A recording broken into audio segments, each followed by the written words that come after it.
Welcome back, Fintech homies. Ready for episode 5? Yeah. This one's for all the econ nerds out there. Yeah. You requested a deep dive into capital, a critique of political economy Oh, yeah? by Karl Marx. So here we go, diving into excerpts from the first volume. And we're really focusing on how Marx viewed money and capital, Mm-hmm. especially as they relate to labor and production. Right. I think you'll find some really interesting connections to the world of fintech. It's amazing how relevant Marx's analysis remains even after all this time. Even though he was writing in the 19th century, Yeah. his insights about economic systems Hmm.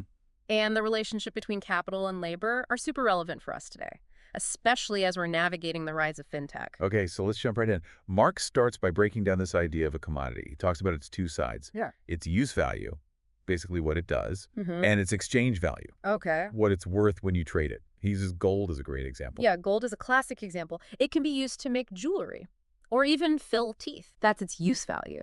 But it also has this social function as money, a way to represent an exchange value, Right. which is its exchange value. Right, and this duality leads him to one of his most famous ideas, the fetishism of commodities. Yeah. It's the idea that we often forget about all the human labor that goes into making a product. Yeah.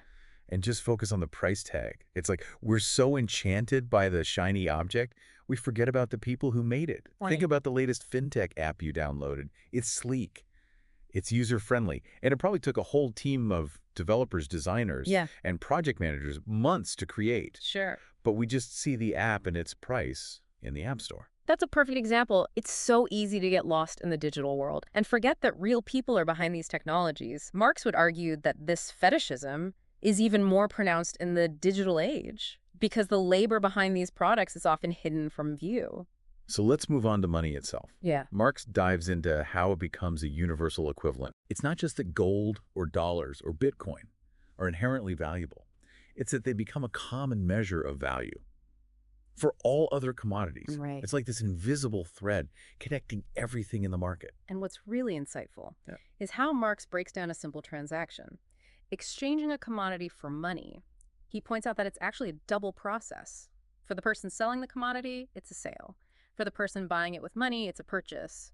It seems obvious, but this duality often gets overlooked, and it has some pretty big implications. Yeah, and that brings us to what might be the most relevant part.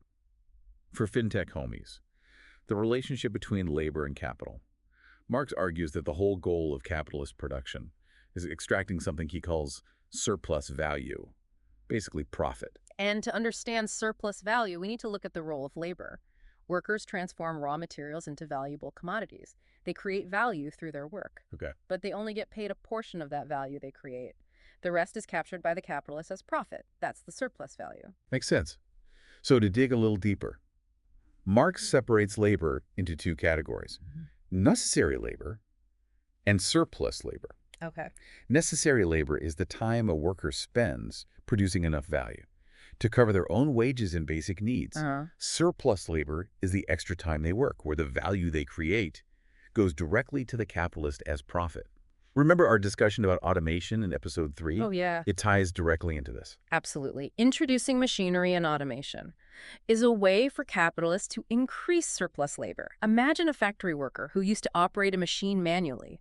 Now let's say a new machine is introduced. That automates part of their job. The worker can now produce more in the same amount of time, generating more value for the capitalist, while their wage might remain the same or even decrease. It's like a double-edged sword, right? Yeah. Automation can increase productivity and make things cheaper, but it can also lead to job displacement and potentially even greater inequality. If the benefits don't trickle down to the workers, isn't this something we should be thinking about as we develop new financial technologies? Exactly. It's a powerful insight from Marx that still holds true. This drive for efficiency and automation, while beneficial in many ways, needs to be approached with caution. It's about ensuring that the advancements benefit everyone, not just those who own the means of production. So it sounds like Marx wasn't just some doom and gloom economist, right? No. He also acknowledged the potential benefits of technology, didn't he? Definitely. He saw that increased productivity from technology could lead to lower prices and a wider market for goods. However, he argued that the inherent drive to increase surplus value would push capitalists to constantly find ways to cheapen production, and that includes trying to reduce labor costs. Which brings us to another key idea, the accumulation of capital. Marx describes this seemingly paradoxical situation where capitalists want to accumulate more and more wealth, Mm.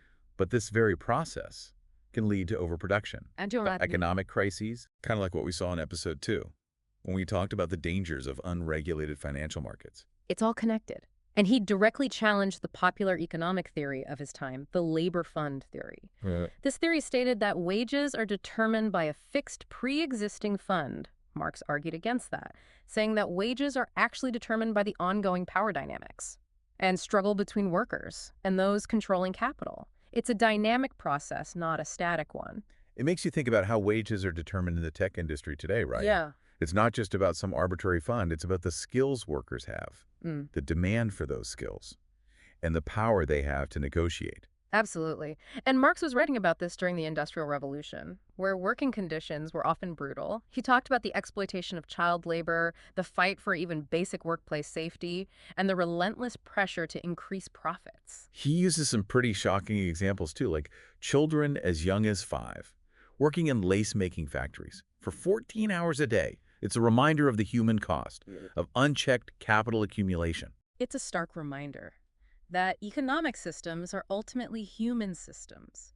They're shaped by choices, power dynamics, and the values we prioritize. So even though Capital was written over 100 years ago, some of Marx's observations feel remarkably relevant today, don't they? Absolutely. Think about the gig economy, the increasing automation of jobs, and the growing wealth gap. These issues are directly tied to the dynamics Marx was analyzing. While the specific context might be different, the core principles he laid out are still at play. Which brings us back to us, the Fintech homies. What does all this mean for those of us who are building and navigating the world of financial technology? It gives us a powerful lens to view not just traditional finance, but also the emerging fintech landscape. Marx is basically challenging us to think critically about how these systems, powered by technology, can impact workers and society as a whole. It's like he's giving us a roadmap, or at least a flashlight, to navigate some pretty complex territory. Yeah. I mean, fintech is all about innovation and disruption, but are we really thinking about the potential consequences? It's a crucial question. Marx's work serves as a reminder that technology is a tool. It can be used to create a more equitable and just system, but it can also be used to further concentrate wealth and power. It all depends on the choices we make and the values we prioritize as we develop and implement these new technologies. So let's get specific. How can we apply Marx's ideas to the world of fintech?